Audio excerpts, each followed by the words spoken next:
Let's talk about the changes to Universal's accommodation system. So it came out today on Walt Disney World News today, but it was also kind of rumored over the weekend across social media that Universal was no longer going to be requiring the IBSES pass, which is what people have to kind of apply for beforehand, submit some sort of proof, and then get approved, and then they can show that to Universal.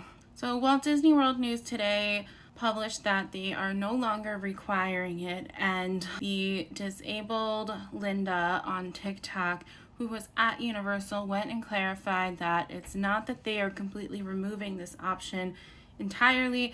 They're just creating a new option where you can apply otherwise there or in person if you didn't know about it. So I think that this is good news, and I think that they are making moves to make the system more inclusive, hopefully noticing that a lot of us want to go there instead of Disney now. But there is also a rumor that they are also adopting the return to queue feature, which, one, a lot of Universal queues are not accessible for things like wheelchairs and scooters.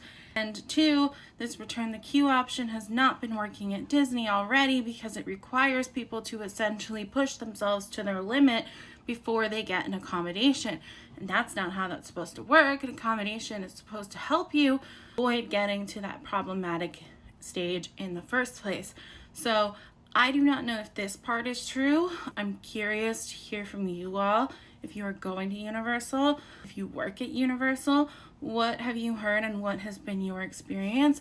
Please let me know in the comments so that we can try and inform each other and try and get to the bottom of what exactly is happening. And I will say that if in fact Universal is making the system more exclusive instead of inclusive, you can bet that the disabled community is going to hold them accountable too.